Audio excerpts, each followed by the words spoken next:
testemunho da sua fé. Por isso o capítulo 6, aquele capítulo tão precioso, ele é escrito com tanta solenidade sobre aquela questão do apostatar, pôr-se à beira do caminho. Então, não era um contexto simples, era um contexto penoso para esse nosso irmão. Então, qual era a tendência? A tendência era decaírem. Mãos descaídas e joelhos trôpegos. Mas o autor de Hebreus, pelo Espírito Santo, usa essas duas coisas combinadas. O capítulo 13 de Hebreus, o verso 22, a epístola está terminando, fechando, 13 e 22. Tem uma frase muito sugestiva e que nos ajuda imensamente no estudo dela. O autor, concluindo, fechando sua carta, ele diz assim: eu vos rogo, que suporteis no singular, a presente palavra de exortação. E aí, veja, ele é bem modesto, ele diz assim: tanto mais quanto eu vos escrevi, resumidamente. Ora, meus irmãos, se essa epístola está resumida em 13 capítulos, o que será que esse homem tinha mais no seu coração? Que epístola é essa? Agora, o que é exortação?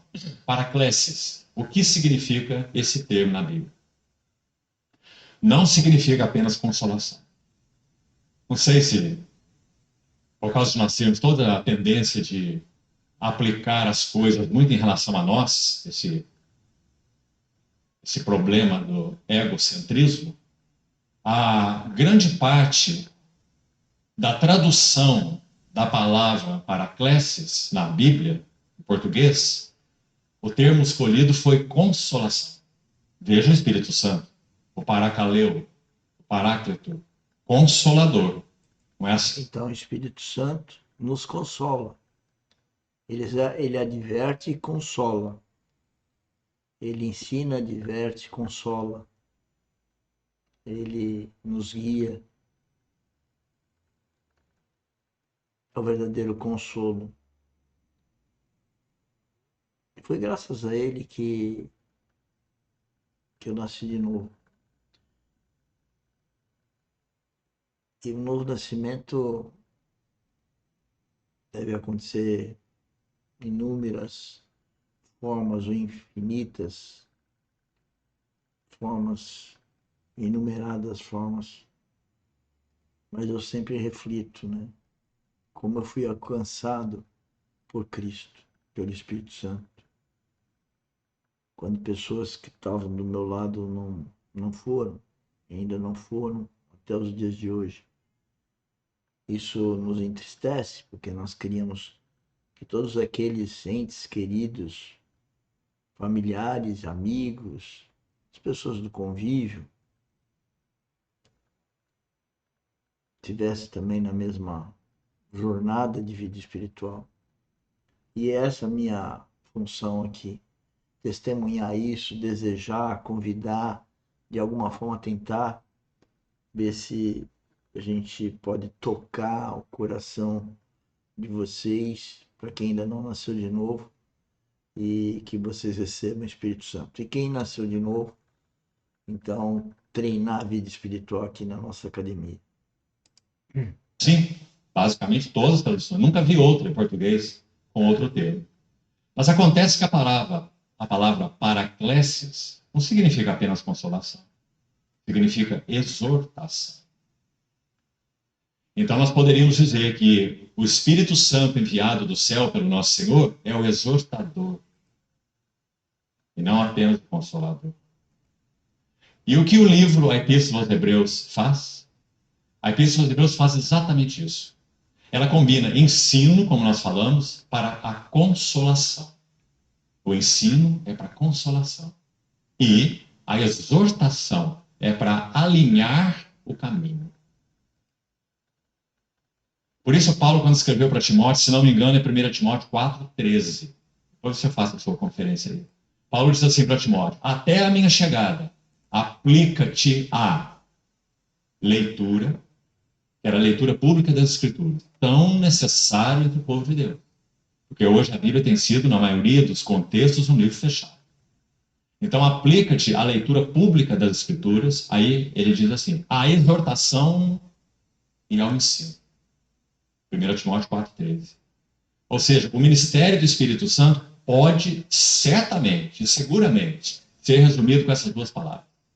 O Espírito Santo é aquele que ensina e exorta, ensina e exorta, ensina e exorta. E o que é que essa epístola aos Hebreus está fazendo? Exatamente isso. Então ele começa com o ensino da maneira a mais brilhante. Ele não podia começar de outro lugar. Hebreus 1, de 1 a 4, o texto que nós lemos. Ele vai mostrar as glórias únicas do Filho. No Velho Testamento, falar fragmentário, muitas vezes, muitas maneiras, a pais ou aos pais, por profetas, plural. Mas nesses últimos dias, ele nos falou em um filho. Porque o filho tem comunhão de vida, de natureza, filho, e não um porta-voz, mesmo que seja um profeta. Mais que isso, filho. E vai destacar 7 glórias desse filho. Que nós não vamos estudá-las, porque o nosso foco e encargo central está mais adiante. Mas precisamos destacar isso aí. Mesmo que não entremos em detalhes dela. Faça seu estudo, amado irmão. É uma das passagens mais preciosas do Novo Testamento. Juntamente com Colossenses capítulo 1, onde Paulo também descreve as glórias do Filho, mas em outros aspectos, nada a ver com o ministério sumo sacerdotal. Então você reúne Colossenses 1, de 13 a 20, e Hebreus 1, de 1 a 4, e você tem as duas maiores passagens da Bíblia sobre as descrições das glórias do Filho.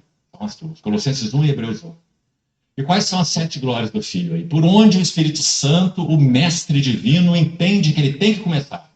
Para cristãos veteranos, vamos repetir, cansados, que estavam com muita pressão ao redor deles, ao invés de desenvolverem fé, ou avançarem na fé, crescerem na fé, eles estavam com tendência a retroceder.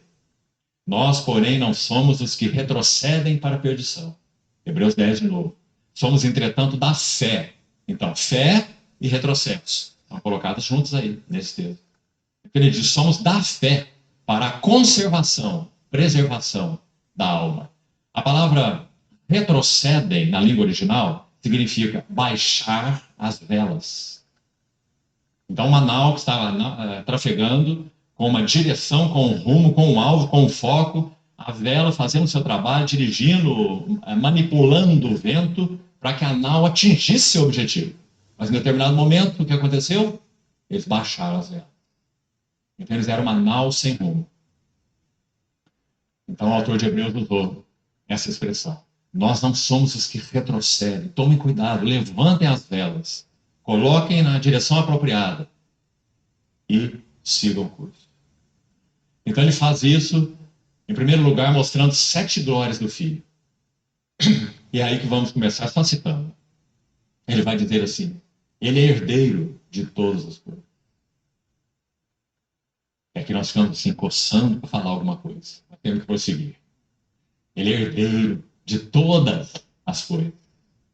Ele é o Criador, pelo qual Deus fez o universo. Essa é a segunda glória. A terceira, ele é, ele. Ele é o resplendor da glória. A refulgência.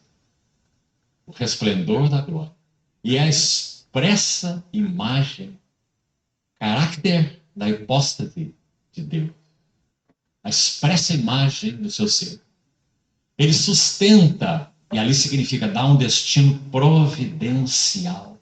Não há um átomo que fuja do curso que Deus tenha dado a ele.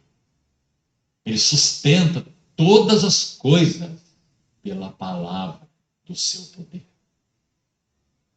Depois ele segue. Depois de ter feito purificação dos pecados.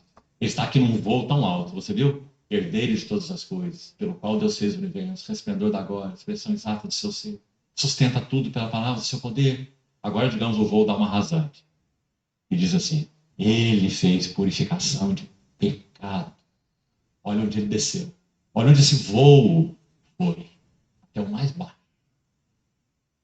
O mais alto foi até o mais baixo lugar.